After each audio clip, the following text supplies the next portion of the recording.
नीचे से भाग के ऊपर आता है, जैसे उसको ना यहाँ पे मिठाइयाँ मिल रही हैं।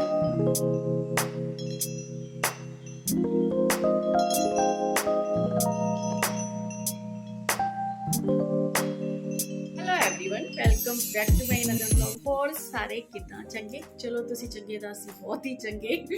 अब आप लोगों का साथ रहेगा तो चाहे थोड़ा बहुत इधर उधर लाइफ में होता रहे तो अच्छा ही जाएगा। बस आज भी कुछ लाइफ में नया नहीं है, जैसा है वैसा चल रहा है। और जब बच्चे दो बड़े हो जाते हैं तो उनके साथ कैसी रूटीन हो जाती है, ये आज आपके साथ मैं थोड़ी सी शेयर करना चाहती हूँ।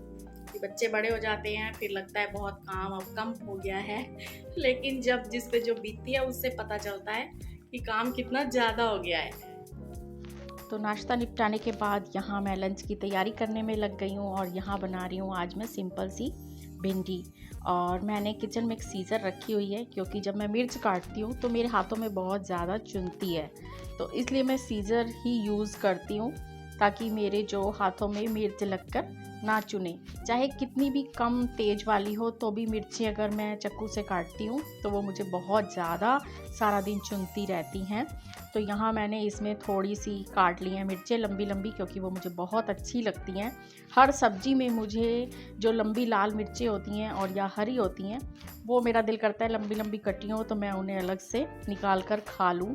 और प्याज भी मैंने उस भिंडी में काट लिए हैं। और अब पहले साफ़ कर लिया है गैस, क्योंकि मैंने नाश्ते के बाद फ़ौरन काम करना स्टार्ट कर दिया था तो गैस मेरा रह गया था। और यहाँ मैंने काम किया था कढ़ाई का भी, तो ये कढ़ाई उसी की है। और जो है लोहे की कढ़ाई, इसी में ही मैं ज़्यादातर सूखी सब्जियां बनाना पसंद करती हूँ, तो उसी कढ़ाई को मैंने यूज़ कर लिया है। और फिर अब इसमें भिंडी की सब्ज़ी बनानी स्टार्ट कर दूंगी। और साथ में ये हैं दूध के पतीले, जितनी मर्ज़ी मलाई निकालो तो दूध की मलाई रह ही जाती है, तो उसी में मैं आटा गूंद लेती हूँ। एक तो सॉफ्ट रोटियां बन जाती हैं, दूसरा पतीले अच्छे ढंग से साफ़ हो जाते हैं, तो हमारा जो है पानी और सर्फ कम यूज़ होता है, तो इससे हमें दोनों ही फ़ायदे मिल जाते हैं। इसके बाद मैं बाहर आ गई हूँ कुछ कपड़े सुखाने के लिए। कुछ कपड़े मैंने रात को ही धो दिए थे, जो हाथ से धोने वाले होते हैं, वो मैंने रात को कपड़े धो दिए थे। तो अब यहाँ धूप पे मैं इनको डाल दूँगी।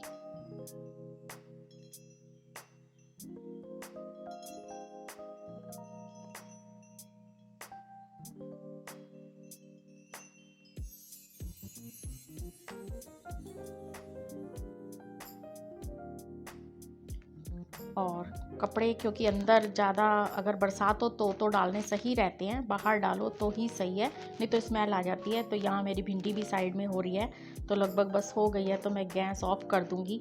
और इसके बाद अब मैं करूँगी डस्टिंग का काम स्टार्ट, क्योंकि बच्चे अभी तक सो रहे हैं और वो बहुत देर तक जागते हैं, उसके बाद देर तक सोते हैं, तो मैं उन्हें कुछ नहीं कह पाती। अब जबकि उस रूम में जाना ही फिर मुझे अलाउ नहीं होता, मुझे बाहर का काम करना पड़ जाता है। इस तरीके से मेरी थोड़ी सी रूटीन में फ़र्क तो पड़ रहा है, पर अब मैं कुछ कर भी नहीं सकती। और जो मेरा काम का टाइम होता है उसमें बच्चे मेरी फिर हेल्प भी नहीं कर पाते। और यहाँ ये जो दरवाजे हैं बाहर वाले, जाली इनमें लगी हुई है, इनमें काफ़ी धूल आ रखी थी, तो आज पहले तो इन्हें धोया है पानी से, और उसके बाद पानी से धोकर अच्छे तरीके से इस पर जो होता है पाइप ट्यूब होती है पानी वाली, वो इस पर काफ़ी प्रेशर से मारी है, तो काफ़ी इसकी मिट्टी निकल गई है। और अब मैं इसको कपड़े से साफ़ कर रही हूँ, क्योंकि गीला दरवाज़ा ना रह जाए और इधर उधर मिट्टी के दाग भी रह जाते हैं। तो इस तरीके से कभी कहीं किसी एरिया की डीप क्लीनिंग करनी पड़ती है, जहाँ देखो वहाँ ही हाथ लगाना पड़ता है। और अब मैं लूँगी अपनी मेडिसिन, क्योंकि इसके बगैर फिर मेरा काम नहीं चलता। और ब्रेकफास्ट के थोड़ी देर बाद मेरी काफ़ी सारी मेडिसिन की रूटीन स्टार्ट हो जाती है। और अब बच्चों ने रूम खाली किया है, तो मैं फटाफट ये सारा अब इनका क्लीन कर लेती हूँ, क्योंकि इन्होंने अभी फिर आकर यहीं एसी चला के बैठ जाना चाहिए और अपना अपना जो इनका काम है वो ये स्टार्ट कर देते हैं।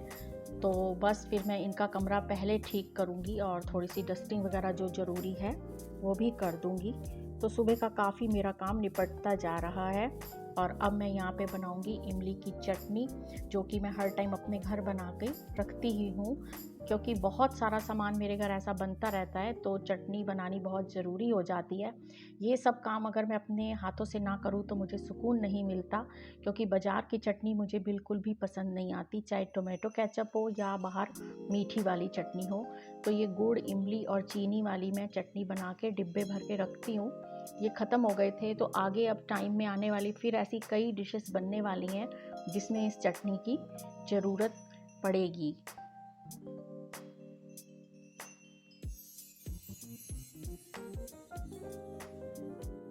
ये जो आजकल मैं मेडिसिन ले रही हूँ ये बहुत अजीब सा असर कर रही हैं। इससे पूरा मेरा शोल्डर जाम हो जाते हैं और ऐसे लगता है कि सारी कुछ चीज़ें इकट्ठी होकर शोल्डर पे आ गई हैं। और स्ट्रेस तो इस तरीके से भाग के नीचे से भाग के ऊपर आता है जैसे उसको ना यहाँ कोई मिठाइयाँ मिल रही हो और वो भाग के आ जाता है स्ट्रेस। 3-4 घंटे लग जाते हैं मुझे इस मेडिसिन को बॉडी में एडजस्ट करते करते। उसके बाद फिर थोड़ा सा रिलैक्स मिलता है। बस ऐसे ही लाइफ जा रही है, पर शुक्र है कि एक एक दिन लाइफ का जाता जा रहा है और लाइफ नए एक्सपीरियंस देती जा रही है।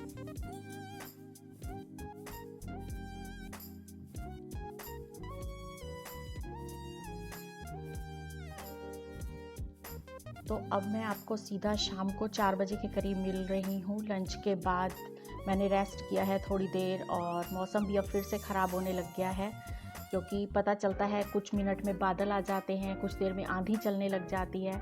तो अब यहाँ से सारे मैं कपड़े उतार के अंदर ले जाऊँगी और फिर मेरी इवनिंग रूटीन स्टार्ट हो जाएगी। और यहाँ अब मैं आ गई चाय बनाने के लिए अपने लिए, क्योंकि मैं चाय पीऊँगी। बाकी सबको मैं चाय पीने के बाद दही भल्ले बना के दूँगी, क्योंकि दही भल्ले बने पड़े हैं और कोफ्ते भी मैंने बना के रख लिए हैं रात के लिए। ये कोफ्ते बने रखे हैं और गर्म पानी में दही भल्ले डुबो दूँगी और खुद पी लूँगी चाय, साथ साथ कपड़े लपेट लूँगी। और इस तरीके से फिर थोड़ी बहुत मैंने तैयारी पहले से ही कर रखी थी, तो काम बहुत आसान हो जाते हैं। जिस टाइम का काम ज़्यादा हैवी हो, ये तलने वलने का काम ना काफ़ी हो जाता है, तो एक बार कढ़ाई रखो तो दही भल्ले भी तल लिए और कोफ्ते भी तल लिए। तो मैंने इसलिए दोनों काम तलने वाले इकट्ठे निपटा के रख लिए हैं। अब शाम का काम मेरे लिए बहुत मैनेज करना आसान हो जाएगा। तो पहले मैं पीती हूँ चाय, टी टाइम, ब्रेक टाइम। और चाय बनाने के साथ साथ में जितने खाली बर्तन करने हैं, दूध वाला हो गया, सब्जी वाला हो गया, आटे वाला हो गया, जो भी बर्तन खाली करने होते हैं शाम को धोने के लिए, वो सब मैं खाली कर लूँगी। और जो सामान फ्रिज में रखना है उसको फ्रिज में भी रख दूँगी। तो यहाँ चाय बन रही है मेरी और इन लोगों के लिए अब मैं यहाँ दही भल्ले बनाने के लिए पानी हल्का सा गुनगुना करने रख देती हूँ, ताकि ये मेरे चाय पीते तक थोड़े से सॉफ्ट हो जाएंगे, क्योंकि इन्हें बना के मैंने फ्रिज में रख दिए थे, थोड़े से ये हार्ड हो गए हैं। तो काफ़ी टाइम तक मैंने स्टोर करने होते हैं तो फ्रिज में ही रख देती हूँ, और जब बनाने होते हैं उससे थोड़ी देर पहले मैं इन्हें पानी में डुबो के रख देती हूँ। तो वीडियो पसंद आए तो प्लीज़ लाइक करें, और जो लोग मेरे चैनल पर नए हैं तो प्लीज़ सब्सक्राइब करके ज़रूर जाइएगा। और यहाँ मैंने दही करनी है तैयार। दही भल्लों के लिए दही काफ़ी ठंडी है और इसमें मैंने डाल दी है पिसी चीनी, क्योंकि दही भल्लों के लिए थोड़ी सी मीठी दही जाती है, वो बहुत टेस्टी लगती है। तो बस अब इनके करूँगी मैं दही भल्ले ठंडे ठंडे तैयार, ताकि मार्केट में से इन्हें कुछ नहीं खाना पड़ेगा। और इस बार मैंने थोड़ा सा अलग टाइप से दही भल्ले बनाए हैं, ट्राई करा है मैंने, तो उससे बहुत ही ज़्यादा मार्केट वाला टेस्ट आ गया है। यहाँ चटनी भी हो गई है ठंडी और अब मैं इसको डिब्बों में डालकर स्टोर कर लूँगी। तो बस इसी के साथ मैं करती हूँ वीडियो का एंड, क्योंकि वीडियो ज़्यादा लंबी ना हो जाए। बस फिर मिलूँगी मैं आपको एक नई और इंटरेस्टिंग वीडियो के साथ। तब तक तुसी आपदा ख्याल रखिया जे, असी आपदा ख्याल रखांगे। बाकी सारिਆਂ ਦਾ ਰੱਬ ਰਾਖਾ।